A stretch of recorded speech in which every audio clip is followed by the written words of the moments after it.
brief will provide great context on the situation at Abbey Gate leading up to and during the attack, as well as the aftermath. I found the results of the team's work comprehensive, credible, and definitive. I found the brief you're about to receive to be powerful and moving. The volume of evidence collected, the testimony of more than 100 people, the analysis of experts, the findings of fact, and the conclusions of the team based upon that evidence gives a compelling and truthful examination of the event. The investigation found that a single explosive device killed at least 170 Afghan civilians and 13 U.S. service members by explosively directing ball bearings through a packed crowd and into our men and women at Abbey Gate. The disturbing lethality of this device was confirmed by the 58 U.S. service members who were killed and wounded despite the universal wear of body armor and helmets that did stop ball bearings that impacted them but could not prevent catastrophic injuries to areas not covered. The investigation found no definitive proof that anyone was ever hit or killed by gunfire, either U.S. or Afghan. This conclusion was based upon the careful consideration of sworn testimony of more than 100 witnesses, and especially those witnesses in observation towers, both American and British, who were in locations unaffected by the blast and that had commanding views of the scene before, during, and after the explosive attack. This conclusion was also confirmed by the findings and analysis of medical examiners and explosive experts, a review of all available physical evidence, and a review of all available video evidence, including an MQ-9 unmanned aerial vehicle, which began observing the scene about 3 minutes after the attack. At this point, I want to acknowledge that the investigation differs from what we initially believed on the day of the attack.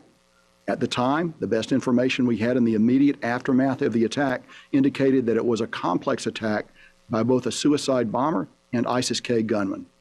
We now know that the explosively fired ball bearings caused wounds that looked like gunshots, and when combined with a small number of warning shots, that led many to assume that a complex attack had occurred. The fact that this investigation has contradicted our first impression demonstrates to me that the team went into this investigation with an open mind in search of the truth. It also confirms the age-old fact that the battlefield is a confusing and contradictory place, and it gets more confusing the closer you are to the actual action.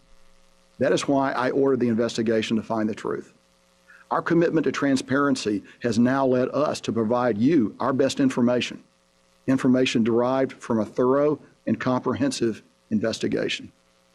The investigation found that military leadership on the ground was appropriately engaged on force protection measures throughout the operation of Abbey Gate, and that the medical services that were available and that were ready saved every life they possibly could through heroic efforts. This was a terrible attack that resulted in tragic outcomes and a horrific loss of life, both Afghan and American. My hope is that by the time this brief is over, you will have a clearer picture of the situation and of the attack. While nothing can bring back the 11 Marines, the soldier, and the sailor that we tragically lost in this attack, it's important that we fully understand what happened. Their sacrifice demands nothing less. With that, I'll now turn it over to the investigative team to provide you an extensive brief, and following that brief, they will be prepared to take your questions. With that, I'm going to turn it over to Lieutenant General Ron Clark, the Army Forces Central Command Component Commander. Thank you very much. Thanks, sir. And good afternoon. As General McKenzie just said, I'm Lieutenant General Ron Clark. I'm the Commanding General of U.S. Army Central and 3rd Army. On the 15th of September, 2021, I was tasked by U.S. Central Command to conduct an investigation into the facts and circumstances surrounding the attack on U.S. forces at Abbey Gate on the 26th of August, 2021. The attack took place at Hamid Karzai International Airport in Kabul, Afghanistan, which we will refer to throughout this briefing as HKIA. As a result of this attack, 13 of our nation's best and brightest, our heroes, paid the ultimate sacrifice in an effort to save the lives of American citizens and thousands of Afghans during the non-combatant evacuation of HKIA. Our sincere condolences go out to the families, their loved ones, and all those who suffered this tragic loss of our fallen comrades. our multi-service investigation team conducted a comprehensive examination of the tactical level actions on the ground by U.S. personnel at Abbey Gate. The team focused on gate operations, force protection, force posture, leadership, unit readiness, and all other relevant actions before, during, and after the attack. For this investigation, I appointed Brigadier General Lance Curtis, the Commanding General of the 3rd Expeditionary Sustainment Command, as our lead investigator. General Curtis and our investigative team will present the comprehensive, credible, and compelling facts and findings of this investigation. Lance? Good afternoon, ladies and gentlemen. I'm Brigadier General Lance Curtis. I'm currently forward deployed in the CENTCOM AOR as a part of RCENT. On the 17th of September, I was appointed as a lead investigator to look at the attack on U.S. forces at Hamid Karzai International Airport on the 26th of August. At that time, I appointed a team of 7, and they're with me today. I have 2 Marines, Colonel C.J. Douglas of the MARCENT G5, and I have Lieutenant Colonel John Naughton, also of the MARCENT G5. I also have Lieutenant Colonel Bert Smith, Major Brad Hannon, Captain Alec Porter, and Lieutenants Nicole Rodriguez and Sean Poyani.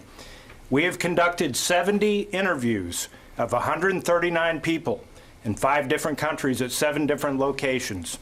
Those interviews averaged from 1 to 6 hours, and we had a total of 250 exhibits that were collected during the investigation. Ladies and gentlemen, at this time I want to talk about the key point slide. And at the end of the day, this drives the rest of the discussion. And quite frankly, some of these key points will be in contradiction to earlier information that you may have heard. Today, we're going to show you why this was not a complex attack. It was a single blast, and it did not have a follow-on attack. There were a series of crossing fires to the front of the service members on the ground that created the illusion that there was a complex attack, but there absolutely was not. There were no gunshot wounds. We have universal agreement between the Armed Forces Medical Examiner's Office and also the medical providers on the ground. There were absolutely no gunshot wounds. During the course of our investigation, we found no evidence that post-blast U.S. service members killed other U.S. service members or Afghans. We refer to the Taliban as unlikely partners.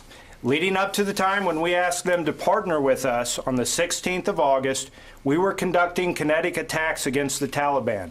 Finally, we will show you conclusively why the time of the attack was 17:36 and 52 seconds.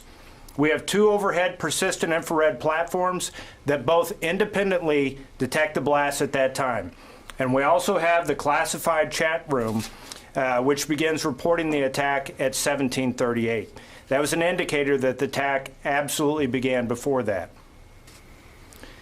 This is a timeline of key events that were important to our investigation.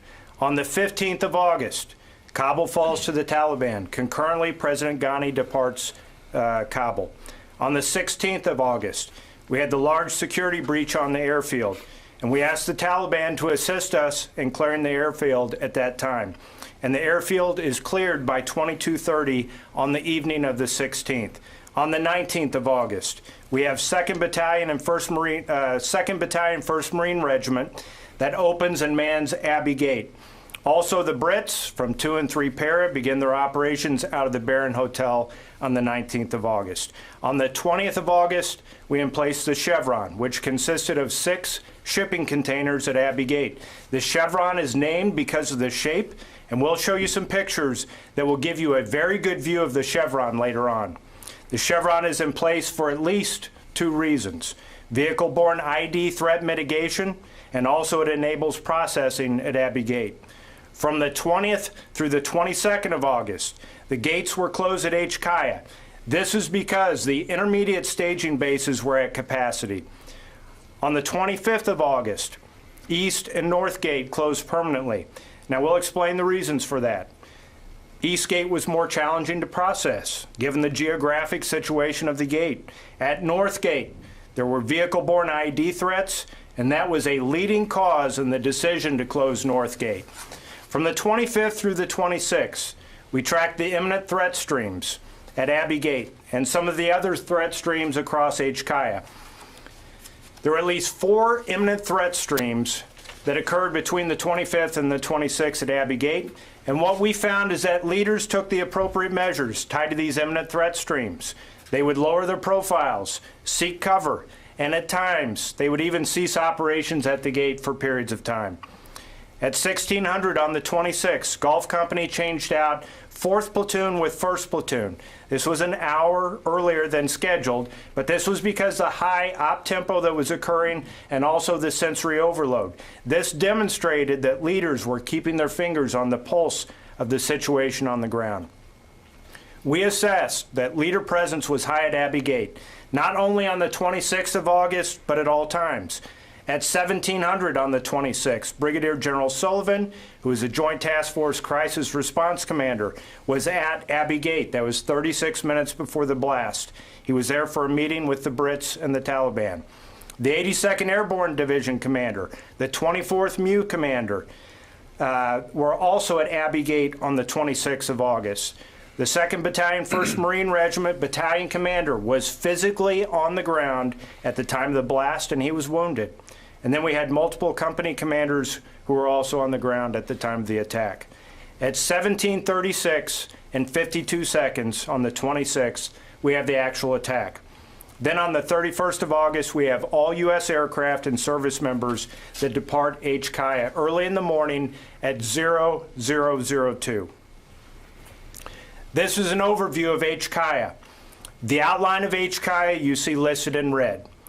The 1st of the 82nd, 1st Brigade, had half of the perimeter leading from the South Gate up to the North Gate. And then the Marines had the other half of the perimeter going from North Gate down to halfway between Abbey and South Gates. There are 2 comfort areas that you see as the white goose eggs. These were areas where the Afghans could have bed down, food, water, and also medical care if required. And then additionally, the State Department had another chance to process Afghans before they were actually put on the plane. There were 4 medical capabilities that you see listed on the map. The first one is a hospital that is at Camp Alvarado in the upper left there. This was run by 1st Brigade of the 82nd, and it had 1 surgical team of 4. The highest level medical capability was the main hospital, and that's where the cursor is right now. This was a facility that was originally run by the Norwegians, but it became a joint facility. At any given time, it remained a coalition flavor, and that you would have seen Norwegians there and frequently Brits and Germans as well. This had 8 surgical teams of 4, a very robust medical capability, and it was sometimes referred to as the Roll 2 Enhanced, and this was because it had additional imaging capability, think CT scan. There were 2 shock trauma platoons. The first was at the East Gate in the Hardin facility, and that was run by the 2nd Battalion, 1st Marine Regiment. The second was run by the 24th MEU in very close proximity to the main hospital. There were high-speed avenues of approach indicated by the white arrows, most notably along the NSU gate and leading to the North Gate, which culminated in a traffic circle. This ultimately was a heavily influencing factor in the decision to close North Gate. Finally, I'll key in on Abbey Gate, which is highlighted in white at the bottom. In the next slide, we're going to show you a better view of Abbey Gate. But as we transition to the next slide, you'll see it will be inverse of what you presently see with the north-seeking arrow in the opposite direction. When we began the investigation, there were different units that manned Abbey Gate, and they called the sections of Abbey Gate by different names. We came to a common lexicon of 3 major portions of Abbey Gate: Inner Gate, Outer Gate, and the Chevron. I'll start with the Inner Gate, which is in the yellow box. The Inner Gate is closest to the airfield. And once again, bear in mind this is an inverted view from what you just saw. There's an inner corridor that spans about 3 football fields leading down to the Outer Gate, which is also in the yellow box. There's an additional outer corridor, which is about 2 football fields leading down to the Chevron, once again named because of the shape. The Chevron was in place on the 20th of August and was primarily oriented towards vehicle-borne IED threat mitigation and also allowed processing. There are 3 towers that were important to our investigation. The first is the 82nd tower, and you can see where the cursor is right now.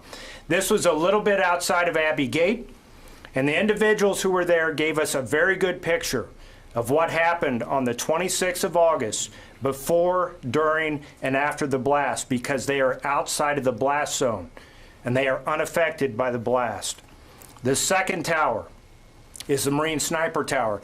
I would ask you to use that as a point of orientation during the brief. It figures very prominently. Additionally, it provided Marines an overwatch security position along the canal. And the last tower is the UK Tower. Once again, also outside of the blast area. And we have individuals who are there who were not affected by the blast, and they were able to tell us what happened both before, during, and after the blast. The Barron Hotel is not a singular building. It's an entire complex, and you see it outlined in yellow. We have a canal that runs the length of Abbey Gate, and we have two footbridges, one that is 90 meters east of the Sniper Tower and the second that is next to the Barron Hotel complex. We have the actual blast location as pinpointed by post-blast EOD analysis, and finally we have a water tower, which is important to our findings of no complex attack, and we'll talk about that later in the brief.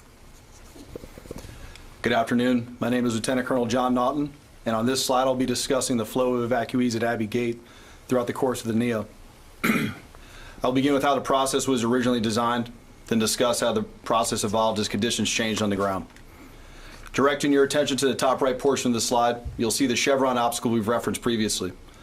Again, the chevron was comprised of 6 shipping containers put in place the morning of 20 August to mitigate against possible vehicle-borne improvised explosive device attacks and to establish an entry control point for the primary point of entry to Abbey Gate. The arrow on the top side of the chevron depicts the entrance to the entry control point, while the arrow on the bottom depicts the exit. As originally intended, potential evacuees would approach the Abbey corridor from the southwest and would be met by Taliban members outside the chevron, where the Taliban would conduct an initial search and inspect their documentation. If allowed to pass through the entry control point, they'd be met inside the chevron by either UK or US service members. If they were UK evacuees, they'd be escorted into the Barron Hotel compound, where they'd be processed and eventually loaded onto vehicles and transported into Evacuee for evacuation. If they were US evacuees, they'd be met by Marines from 2nd Battalion, 1st Marines, and escorted to the holding area they had established in the outer corridor. The following photo shows what the chevron looked like from the ground. To orient you, this photo was taken from the outer corridor looking towards the southwest. The Barron Hotel compound is being circled on the left. The troops on the ground are primarily from 2 and 3 Para, the UK units that were operating out of the Barron Hotel. In the center of the photo, 6 shipping containers are arrayed in the shape of a chevron, and on top are several Taliban members holding security, as it did throughout the operation. On the left side is a vehicle lane used primarily by the UK, and on the right side is a lane the Marines utilized as a holding area for potential evacuees. Potential evacuees in the outer corridor holding area would wait there for varying lengths of time, depending on conditions on the airfield. These next 2 photos give you an idea of what the outer corridor would have looked like during the NEO. The photo on the left is from 22 August and was taken from the inner corridor looking towards the outer corridor. For a point of reference, the Sniper Tower is being circled on the left, and the actual outer gate is visible in the middle. In the outer corridor, you see a large crowd of potential evacuees gathered. This photo was taken on day 3 of no flights departing Evacuee with evacuees due to the intermediate staging bases being at capacity. As a result, no additional evacuees were being allowed to enter the airfield, so the end state was that gates got backed up, as depicted in this photo. The photo on the right was taken 25 August from just inside the outer gate. The Barron Hotel compound is in the background, and on the left side of the photo is a chain link fence with the canal on the back side. On the right side is a queue of potential evacuees stretching from the inner to the outer corridor. I'd like to draw your attention to the women and children in yellow. Women and children under the age of 13 would have been searched by members of the female search team, which was comprised of female Marines and corpsmen, primarily from the 24th MU, who were tasked with searching and escorting women and children, and generally helped to de-escalate a variety of tense situations at the gates. The male evacuees would have been searched by male Marines. All evacuees would have been searched initially in the outer corridor, But once they entered the inner corridor, they would have undergone a more thorough search where Marines have gone through their bags to ensure they did not bring any contraband onto the airfield. These two photos illustrate the close personal contact between service members and evacuees required during these types of operations. Once potential evacuees moved into the inner corridor, they would enter another holding area before moving on to the inner gate area where State Department representatives would inspect their documentation. If the State Department representatives approved their documents, evacuees would pass through the inner gate, load a bus, and eventually get transported to the Evacuation Control Center to get evacuated. If their documents were rejected, the potential evacuees would be turned back over to the Marines, who would escort them back out through the gate, either to the canal area or through the chevron. Of note, during interviews, Marines stated this was one of the most difficult and challenging tasks they dealt with throughout the NEO, as they literally had potential evacuees begging and pleading for their lives as they were being escorted back out. That's how the process was originally designed, and if an evacuee were moved straight from the chevron to the inner gate, it would have been about a 5-minute walk. However, that rarely happened. As conditions on the ground changed, the process for evacuee flow at Abbey Gate evolved. One of the reasons the process evolved was the Taliban became less and less cooperative at the chevron. And Marines reported during interviews that there were entire days where not a single U.S. document holder entered through the chevron. Marines also reported seeing the Taliban turn potential evacuees away, beating potential evacuees, and even made allegations of Taliban shooting at potential evacuees. So as the chevron became largely impassable and potential evacuees became more and more desperate, they began to seek out and utilize alternate ingress routes to bypass Taliban checkpoints. These routes are generally depicted by the large yellow arrows on the left-hand side of the slide. And what we found happened was posts would go out on traditional or social media highlighting the conditions and locations of Taliban checkpoints around Evacuee. This post on the left is calling out the conditions at the chevron on 25 August. We also learned during the investigation that in order to maximize the number of evacuees, U.S. service members and government officials worked directly with human intelligence personnel on the ground at Evacuee, as well as a number of private organizations, to talk evacuees onto routes they could use to bypass the Taliban checkpoints. So maps like the one on the right would be sent to an evacuee and would highlight the route they could use to bypass checkpoints and gain access to Abbey Gate. The result would be similar to what's seen in the photo in the center, which shows large numbers of potential evacuees using side roads and back alleys to get to Evacuee. So as potential evacuees would make their way down these alternate routes, they'd eventually arrive at this parking lot area that's being circled now. Then they would have a few options for getting close to the outer gate area. They could turn left down the far side canal walkway, they could utilize the canal itself, or they could cross the footbridge and turn down the near side canal walkway. This photo was taken 25 August from the sniper tower, and it's looking towards a Baron Hotel, which you can see in the background. The canal area is on the left, and the canal itself is full, as is the far side walkway. We assess that the vast majority of people who see in the canal area would have gotten there by using one of the alternate ingress routes. This next photo was taken 26 August from further east down the canal, looking towards the sniper tower, which you see being circled. The canal is in the middle of the photo. The left side of the canal is the far side walkway, and the right side is the near side walkway. On the 26th, both walkways were full, with people trying to make their way towards the outer gate area. The next photo is also from the 26th, and is taken from the far side of the canal, looking towards the near side and the sniper tower. A group of Marines is at the base of the sniper tower, trying to control the large crowd of potential evacuees on the near side canal walkway, and they are separated by a series of jersey barriers. The photo shows how densely packed the canal was on 26 August, and this gives you an idea of why there were so many casualties as a result of the attack, as people were packed in the canal, shoulder to shoulder, chest to back, standing immediately in front of the blast site. It's important to highlight that early on in the operation, the canal facilitated crowd control and provided some standoff between U.S. service members on the near side of the canal and potential evacuees on the far side of the canal. Additionally, because it was a sewage canal, potential evacuees were hesitant early in evacuation to use the canal as an avenue of approach. However, that changed dramatically and rapidly as desperation levels increased and more people began using the alternate ingress routes.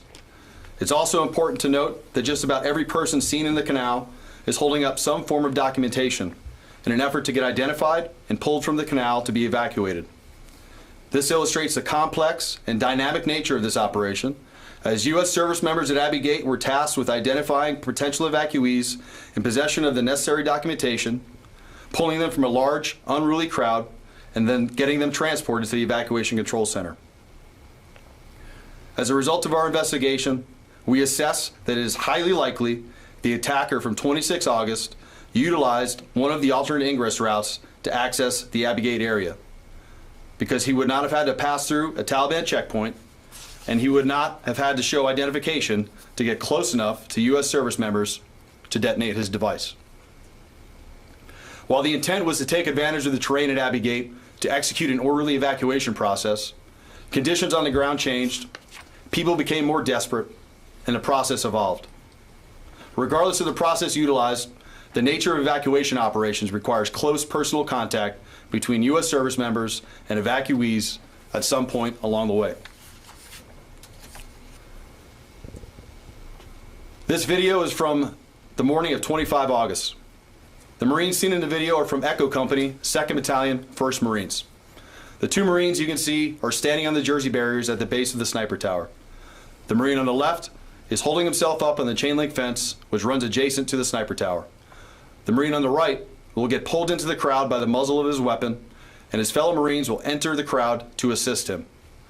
Towards the end of the video, a Marine will come into view on the left, and you'll hear him call to reinforce the area. We show you this video for 3 reasons. First, it demonstrates how large, desperate, and aggressive the crowds were at Abbey Gate, bearing in mind that this video was taken a little more than 24 hours prior to the attack. And we know from the investigation that the crowds at Abbey Gate swelled exponentially the evening of the 25th and into the 26th. So the crowd would have been even larger, more desperate, and more aggressive at the time of the attack. The second reason is to illustrate the level of discipline and restraint displayed by Marines on a daily basis at Abbey Gate, as the Marines could have responded with deadly force after a man grabbed the Marine's rifle, but they opted not to. Finally, we show you this video to help understand why there was such a large number of Marines concentrated at the base of the sniper tower at the time of the attack on the 26th, as they needed to be there to control the large, desperate crowd and enable the evacuation to continue at Abbey Gate. Staff short! Staff short!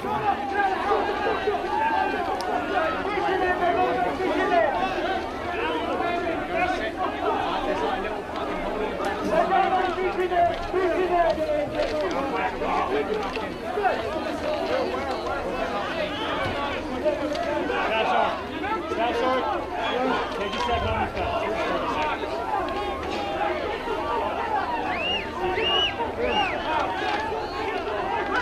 Hey, Brett, can I get you to reinforce this? Can I get you guys to reinforce this? The next video is the only known footage of the blast itself. This is 48 meters from the blast. There's a white Hilux truck and 3 Marines.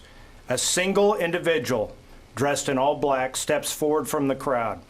In that space between the Marine in the foreground and his antenna is where you're going to see that individual. The blast seems to emanate from this individual. The blast builds in the V where the cursor is right now, in between the 2 Marines. And then there's a building that is currently not on the screen. It's on the left. And you will see the blast overpressure coming through that window. It looks like dust. And that gives you an idea regarding the blast effects that service members on the ground were actually feeling even 48 meters from the blast. Finally, you will see the Marines orient towards the blast and they will seek cover.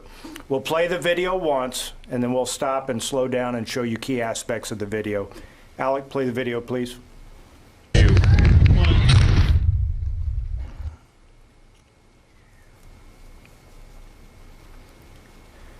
First thing you'll see is in that space between the Marine's antenna and his chest, you'll see an individual dressed in all black where the cursor is circling right now.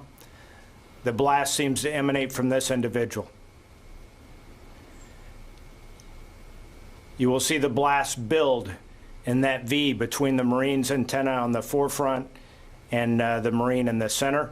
And then you also see the overpressure, it looks like dust, that's coming through the window there. That gives you an idea for what individuals on the ground were feeling in the way of blast effects.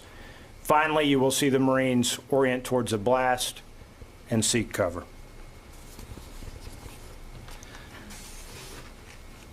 Good afternoon. I'm Major Brad Hannon. The following video is from an overhead platform. The video begins 3 minutes and 8 seconds after the attack. This full video will be made available following this briefing, and the edges of the video have been blurred to protect classified data from being displayed in order to allow us to release this footage. The attack occurs at 17:36 and 52 seconds and is time-stamped by 2 different overhead persistent infrared, or OPIR, detection sensors. These detections of a single blast indicate the origin point of the blast to have been in the vicinity of Abbey Gate. The intelligence cell takes that report and provides the information of an explosion having occurred to the intelligence and information sharing platform. Those reports are used to redirect the aircraft that you are about to see. As the footage begins, what you are seeing initially is the drone pilot orienting the camera to Abbey Gate at the Abbey Inner Gate. The initial movement seen is the Marines reacting to the blast, moving down the inner corridor to assist at the site of the attack. This is the inner corridor area and is where State Department personnel processed evacuees during the evacuation.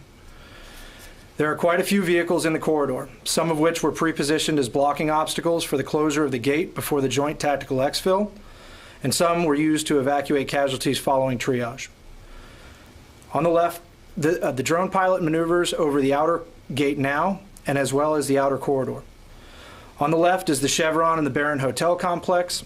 Having reached the end of the corridor, the drone pilot searches back up the corridor for the site of the attack. The video will be paused here to show you a few things. The vehicle seen on the far left of the screen is the white truck that was in the background of the previous video of the blast. The previous video would have been filmed from right here. As Brigadier General Curtis mentioned, this truck is 48 meters from the blast. The site of the attack was right here on the bottom right of the screen, just out of view due to the angle of the camera and the aircraft. Later in this video, the drone pilot reorients the camera and the aircraft to better view the site of the attack. On the left-hand side of the screen, you can see the building where the blast overpressure passed through that window in the blast video. In the center of the screen is the U shape of Jersey barriers along with the high visibility orange panel that is attached to the fence. These points of reference denote the original hole in the fence, which is important because prior to the attack, Marines would have had to walk 30 meters from the outer gate, down the outer corridor, through the hole in the fence, and then back another 30 meters to the base of the sniper tower. That 60-meter distance is a long way to evacuate a casualty, and exhibiting rapid response and adaptability, the Marines shortened that distance by cutting 2 additional holes in the fence closer to the outer gate. Finally, I would like to point out the white vehicle on the far right, which is a visual indicator for being directly across the canal from the site of the attack. Next, the video will be fast-forwarded to the 2-minute mark as the drone pilot is going to actually leave Abbey Gate for a moment, so the footage is contextual but not relevant to the specific events as they occurred. Please be advised the next segment of video is graphic in that it clearly depicts casualty evacuation after the attack. You will not be able to identify individuals, but the movement is clearly visible. As the next segment of video begins, the drone pilot has switched his electric optical infrared camera to IR mode, which is better for tracking and identifying movement. The camera orients first on the parking lot area and then pans past the site of the attack and focuses on an IR light on the ground near the original hole in the fence. For the next several seconds, the camera will focus on this area as Marines continue to evacuate casualties through the original hole in the fence. At this point, about 5.5 minutes after the attack, the canal has emptied significantly as compared to the photos shown in the previous portion of this brief. The far side walkway across the canal also appears distinctly different from those photos. The natural inclination of the crowd is to move away from the blast. UK troops were not allowing passage from the canal towards the Barron Hotel as a security measure. The crowd then is forced together and pushed back down towards the east past the site of the attack. In many cases, people had to run behind and over the site of the attack.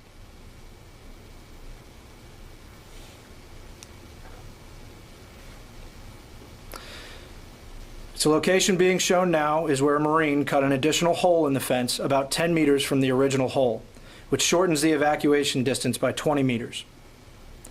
Analysis of the video footage by the drone analyst specified the fact that they did not see any gunfire at any point throughout this video, either incoming or outgoing.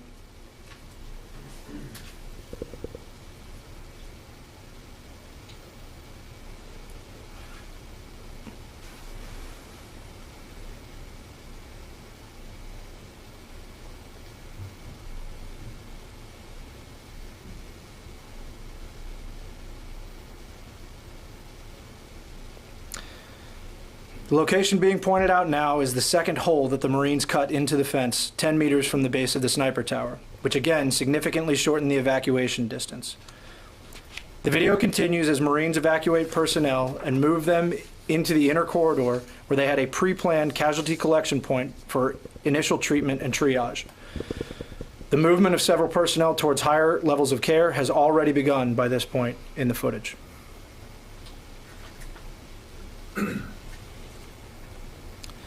The video is paused here in order to point out a few things about the site of the attack. What is shown now is 7 minutes and 21 seconds post-blast. The view clearly shows the site of the attack, which originates from here. There were 3 distinct large groups of potential evacuees who were injured and killed in the blast. The first being identified right now was directly surrounding the attacker on the far side walkway when he set off the device. The second is inside the canal below the wall where the device was detonated. The third large group of potential evacuees were near the base of the sniper tower, crowded and trying to work with the Marines in order to gain entry.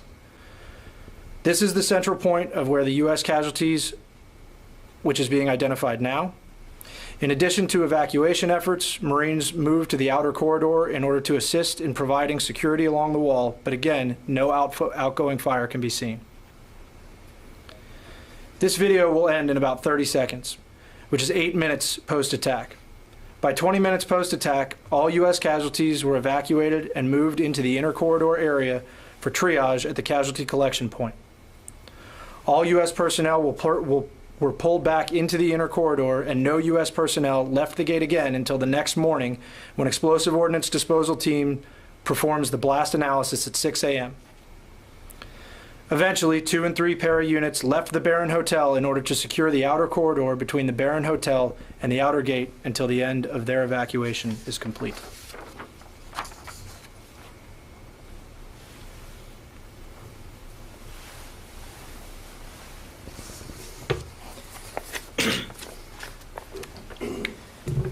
Good afternoon, ladies and gentlemen. Lieutenant Colonel Bert Smith. I'm going to first orient you to the slide.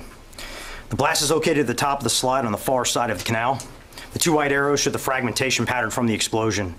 The killed in action are depicted in blue and the wounded in action in yellow.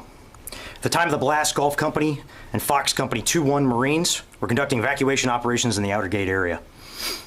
First platoon of Gulf Company was holding back the crowd at the base of the tower at the Jersey barriers and simultaneously conducting evacuation screening of those in the canal area. Echo Company, Weapons Company of 2-1 Marines were supporting from the inner corridor and also conducting other operations to prepare for the eventual closure of Abbey Gate. The killed in action at Abbey Gate number 13 on the 26th of August. The closest being 3 service members were approximately 3 meters from the blast, or 10 feet. They were standing up on the canal wall searching for potential evacuees amongst the crowd. The farthest killed in action was nearly 17 meters from the blast, located near the vehicle in the outer corridor at the bottom of the slide. There were 26 wounded in action treated at the medical facilities at Evacuee on the 26th of August. 19 of those were wounded and were medically evacuated on 27 August. The reason so many service members were consolidated at the base of the sniper tower was the necessity to hold back the crowd and to continue screening for potential evacuees for as long as possible to save as many lives as possible. The fragmentation pattern shown on the previous slide is overlaid here on the Abbey Gate terrain. It's combined with data from the Defense Threat Reduction Agency's BOOM tool, which measures pressure over range and determines blast effects of an explosion. Based on the size of the device, the blast effects were felt 50 meters out at Abbey Gate. Now, Zone A is marked in red, and this is where service members were exposed to the fragmentation of the blast itself, as well as full blast effects. Blast Zone B, marked in orange, is located in the outer corridor. The service members there would have felt unmitigated blast effects. The 3 Marines in the video of the blast were located just on the edge of blast zone B, 48 meters. You saw how they involuntarily buckled when the blast wave passed through their location. Zone C is marked in yellow. It's located in the inner corridor. The service members here would have been exposed to mitigated blast effects. The walls of the inner corridor and the sniper tower would have offered them some protection from the blast.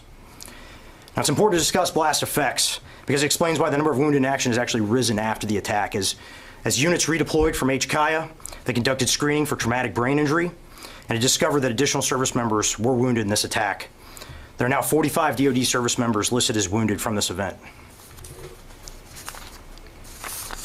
The Explosive Ordnance Disposal Unit at Evacuee conducted a post-blast analysis 13 hours after the attack on the morning of 27 August. They established the location of the blast as the far side of the canal. The picture on the left is the view from the bomber looking across the canal at the service members at the base of the tower. EOD establishes the location of the attacker because they found fragmentation, noted by the yellow arrows, in the inside of the near side canal wall.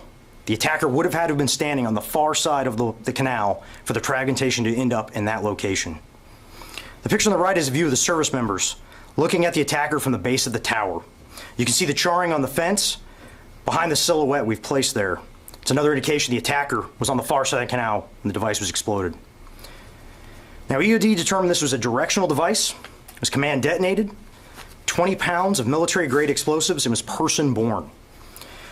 They sought forensic analysis of potential delivery device mechanisms. They collected shards of backpacks and other fabric and debris. But forensics were inconclusive, and no delivery mechanism could be determined under the circumstances, which is why we call it a person-borne IED.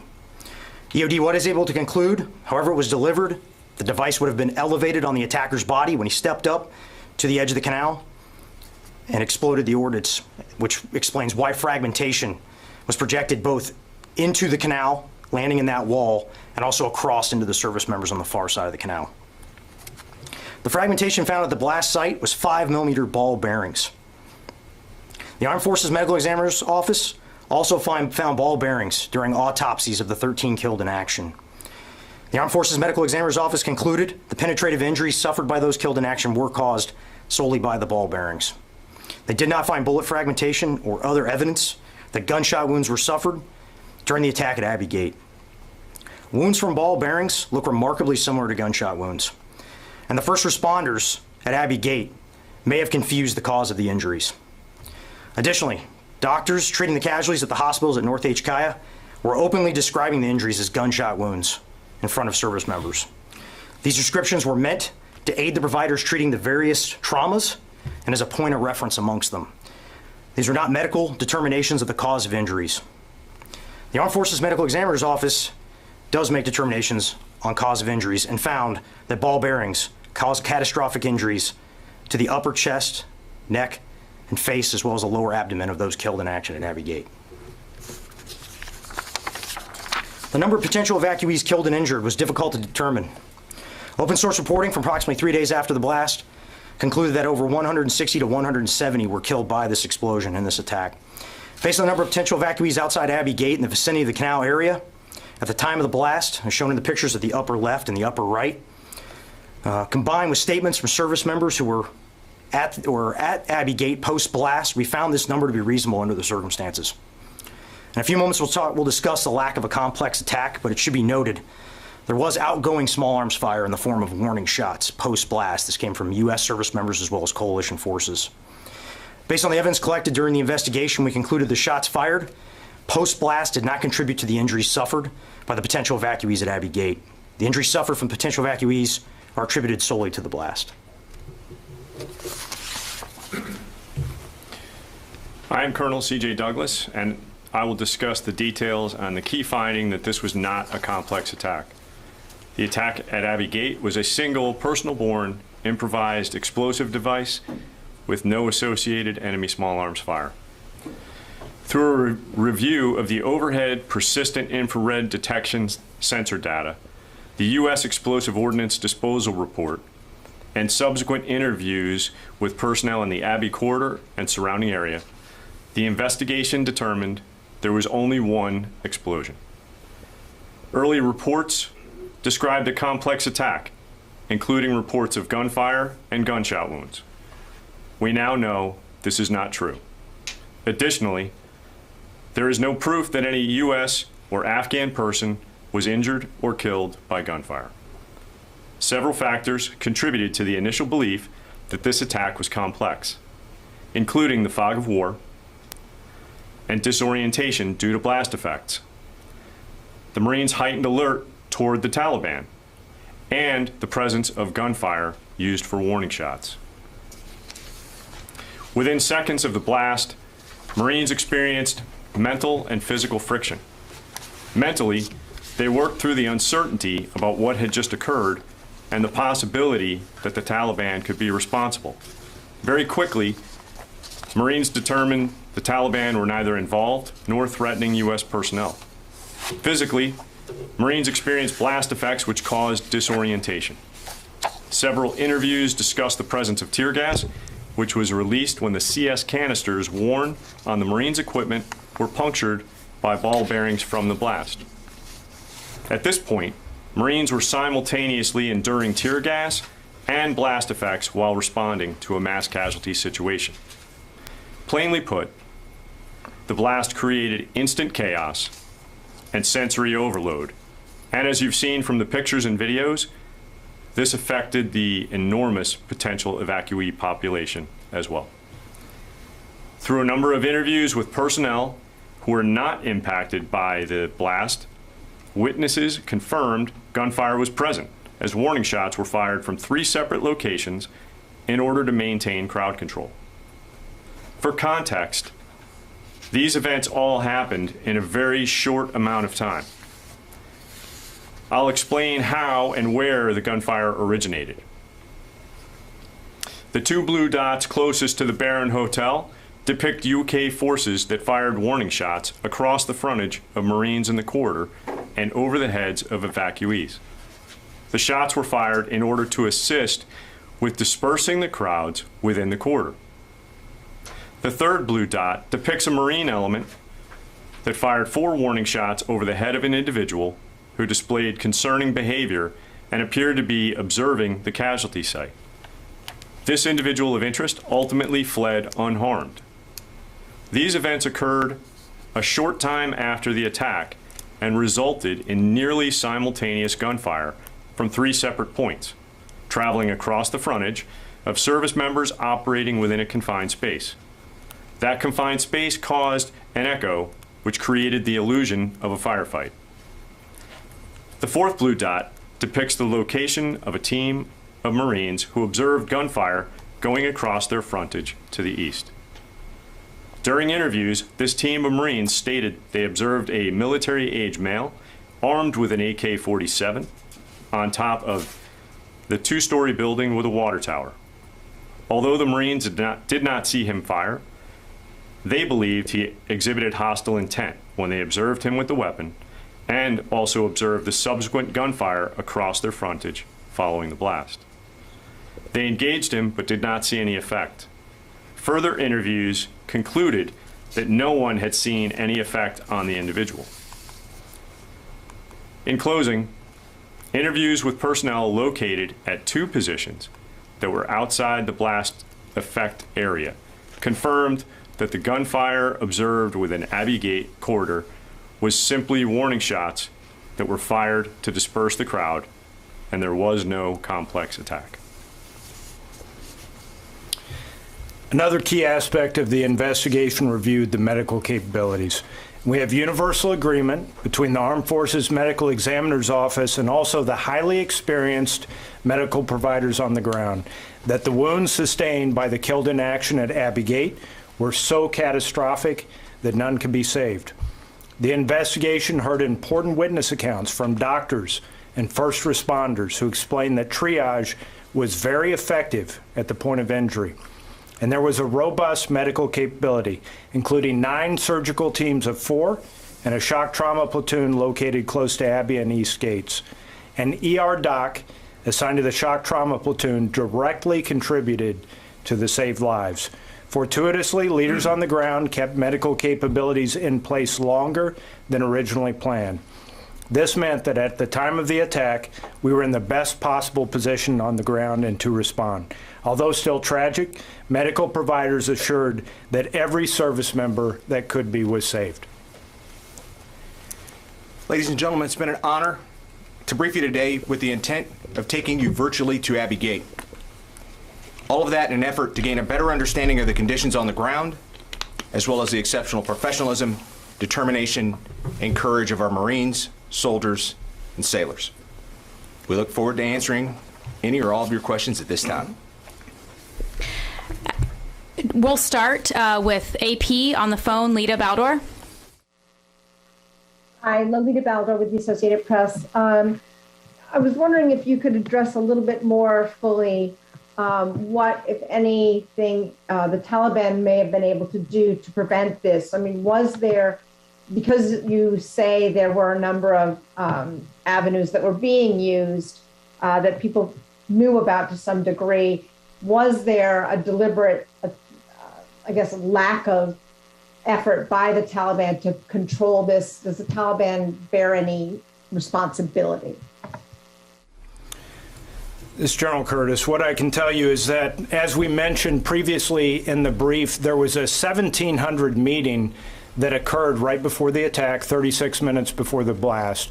This was actually a topic of discussion that was being discussed at that briefing between Brigadier General Sullivan, the Brits, and the Taliban. And I would also like to point out that what also is heavily influencing to this situation is that the situation over a very condensed time period changed dramatically. And the numbers that were actually at Abbey Gate swelled significantly, and that certainly impacted the situation.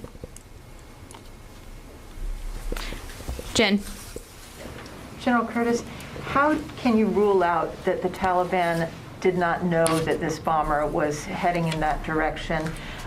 Is it possible that the bomber knew about the 5 o'clock meeting and was just late and was trying to disrupt that meeting? And how, later when you say that it was quickly determined the Taliban were not involved by the Marines there, how can you say that? What evidence do you have? The meeting, once again, that occurred at 1700, 36 minutes before the blast. This was also an opportunity for the Taliban to share any information that they had with U.S. forces, and our best indicators are that they did that. We don't have any evidence through the course of our investigation that leads us to believe that the Taliban knew about this attack. But then why was the gate, if there was so much intelligence that morning, why was the gate still open at 5:36? Wasn't it supposed to be closed already? Was it kept open for some reason? Jennifer, there were several times when there was discussion of closing the gate. And I don't want to anchor everything on that 1700 meeting, but I know for a fact that's another topic that was being discussed. So there are several influencing factors on the time, and keeping the gate open. One influencing factor certainly is that there are still individuals that are being identified in that large crowd that fit the criteria. A second influencing factor is that we have coalition forces who still have individuals that we know they're trying to also evacuate. But those are two lead influencing factors. And then another is that we're also very mindful of what happened on the 16th of August when we actually had Afghans that flooded the airfield. We absolutely want to prevent another situation like that because we know that that can influence several things. It can throw off our timelines for departure, and it also takes a lot of time to clear those crowds. Lastly, there were reports at the time that the identity of this bomber was known in advance. Is that true? Jennifer, there is a separate investigation that is being conducted by the FBI that's taking a look at that. That's outside the scope of our investigation. Courtney Kirby, NBC. Hi, two things. So I just want to be clear, that meeting that you keep referencing, the 5 p.m. meeting, part of that on the discussion of that was when to close the gate. Just to be clear, that the decision was made there that the gate was not going to close yet, correct? What I would tell you, Courtney, is that it was a topic of discussion.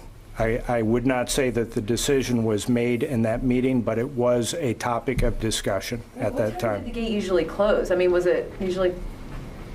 Well, I think there's a difference between the gate actually closing and ceasing operations at the gate. There's a very big difference. So there are always individuals that are there, but whether or not they're actually processing evacuees is different. So ceasing operations, lowering profile, seeking cover, and also not processing is very different from actually closing. And then just one more. On the timeline, there's a 25-26 August reference that says there were 4-minute threat streams reported at Abbey Gate and 2-1 leaders take appropriate action. Can you tell us about those 4 threat streams? What specifically was the threat? There were multiple threat streams during the course of operations at HKIA. Those particular threat streams, I won't go into details on them, but what I can tell you is they were consistent with other reporting that had occurred, but they were very non-specific. So there was nothing coming out of those particular threat streams at that time that would have led them to believe, that what occurred at 17:36 and 52 seconds was about to occur. There's no Americans there. This operation is completely over. Is there a reason you can't tell us a little bit more about what you were? What I'm curious is, were there threat streams that were coming in? So you were focused your security more on something else, and that's maybe how this bomber was able to get in. I'm wondering if can you shed any light on that? Well, as I mentioned, Courtney, I think the threat streams were not specific at that particular time. We'll take one from the phone. Tara Kopp, Defense One, if you're on the line. Hi, thank you both. Thank you all for doing this. I have a couple of follow-up questions. We haven't been able to see the video of the Marine being pulled into the crowd, but after that event happened, were there any discussions about putting up additional defenses for the Marines there right along the perimeter, if not a Jersey barrier, something similar, instead of just more personnel? And then secondly, has there been any evidence gathered from the scene, fragments, et cetera, that has helped in the law enforcement investigation in identifying the affiliation of the bomber? Thank you. Well, Tara, thanks for that question. As we look at you couldn't see the video, but basically it showed 2 Marines standing on top of Jersey barrier, and one was pulled into the crowd by the barrel of his weapon by a potential evacuee. In that case, what I'd like to highlight is that, again, this is a non-combatant evacuation. So rather than using deadly force or force really of any kind, the Marines showed great restraint, discipline, and courage by just retrieving their teammate from the crowd and moving on. Part of the reason that there were no additional barriers or constraints had to do with the fact that they were actively pulling potential evacuees from the crowd, which included American citizens and others. So again, they had to have access to the crowd, and they had to have close personal contact with those that they were trying to move to a location to get processed. I'd also offer that if you go back to the slide that showed where our service members were wounded or killed, a number of service members were on top of the wall, again, for the purpose of trying to identify individuals to be evacuated as a part of the non-combatant evacuation operation. So it sounds like there wasn't really an option to add additional barrier protection for all of those service members on the wall. They provided protection in other ways. There were means through which we know that the device was command detonated, not detonated by some sort of phone or remote control device, because of countermeasures that were used at the gate at the time. Based on the threats and the streams that the command received and pushed all the way down to company level, commanders on the ground took the appropriate measures to lower their profile, cease operations if they needed to, or close the gate if necessary to protect the force. Because the bottom line is, we evacuated 124,000 people out of HKIA. In order to get that kind of volume through a screening process that requires them to have appropriate documentation, and to be physically checked on the ground. It's an arduous task, but again, it takes close personal contact on the part of Marines, soldiers, and sailors in order to do that. Nancy. Thank you. In your presentation, you throughout describe a deteriorating security situation on all fronts. The Taliban wasn't checking documents or letting in Americans or those with documentation, these new routes that opened up. And I was just wondering if you could help me understand a couple of things. One, who made the determination to not close the gate, and on what basis was it? I mean, you talk about these meetings, but it seems that there were several. Who had the authority? Who decided, let's keep the gate open? Commander on the ground was Rear Admiral Pete Paisley. He was the commander of U.S. Forces Afghanistan, and all of the forces on the ground were under his command and control. Every day, not just on the 26th, but every day, forces on the ground there, specifically the commander of JTF 82, Major General Donahue, was tasked by General Sullivan to meet with the Taliban because HKIA was basically a defense in depth. So the Taliban being unlikely partners, as we described in the brief, there was an ongoing dialogue about how we were to continue to work with them to facilitate the evacuation. So I appreciate that, but I guess what I don't understand is there are those yellow arrows coming in that showed how people were bypassing sort of the original checkpoints. Why was there not additional security measures put in by the U.S. at that point, or some way to sort of be able to inspect people coming in that way? Sir, may I? So I think it's very important to once again go back to the fact how quickly this happened. And I also would mention that it is vitally important that at this time there is a constant assessment that is going on between the risk to force and the risk to mission. So trying to push potential U.S. service members out that far really would have dramatically increased the risk to our service members. Well then, my final question is, based on your findings, is there a scenario in which this could have been prevented? And if so, how? Based upon our investigation at the tactical level, this was not preventable. And the leaders on the ground followed the proper measures. And anytime there was an imminent threat warning, they followed the proper procedures. They lowered their profile, they sought cover, and at times they even ceased operations at the gate. And if I can caveat, the reason that we identified the number of leaders who were on the ground throughout the course of the day on the 26th is because, again, it's understanding of the hazards of our chosen profession and knowing that the leaders need to be on the ground to share those same hardships with their subordinates. So understanding that the mission is very difficult but necessary, those leaders were on the ground to ensure that it was done properly. Yes, General, but what I'm hearing you guys say is with the resources available and the mission before them, it was not preventable. That's what I'm hearing you say. That is correct. Thank you. We have time for one more question. Oren Lieberman, CNN.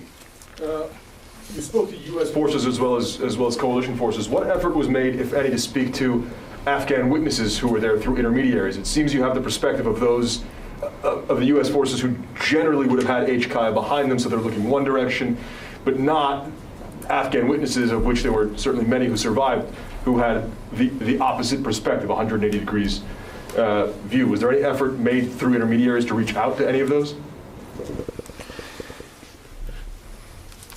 A challenge for us was that by the time we started investigating this, obviously U.S. forces had already left.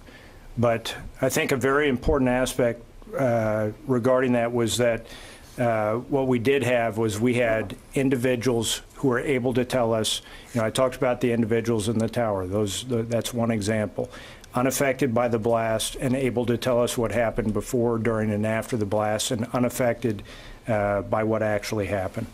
So talking to actual Afghans, very difficult given the current structure of Afghanistan and also the fact that U.S. forces had already left. We use, for example, and I'm using this broadly, we're in touch with Qatar to get U.S. citizens out. Even just a few days ago, there was a flight. Was there any effort made through Qatar or through somebody else that has people on the ground there to reach out to the Afghan witnesses? If not, why not? It seems that's a valuable perspective. Yeah. That was during the course of our investigation, we did not have an opportunity to speak with Afghans on the ground. And one more question. How many U.S. and coalition service members in all opened fire with the warning shots? And do you know how many rounds were fired in total Ballpark? From the Brett locations, the estimate was 25 to 30 rounds. From the 3rd Marine location, they had the individual that caused concern to them, approximately 4 rounds from there. And then from the last location, I think that exact round count is unknown at this time. Okay, we got to wrap it up, you guys. Just a quick clarification about the 5 p.m. meeting. Were you asked by your partners to keep the gate open during that meeting? It was a topic of discussion. I know that. That's the extent of my knowledge regarding that meeting. All right, we're going to wrap it up, you guys. Thanks so much.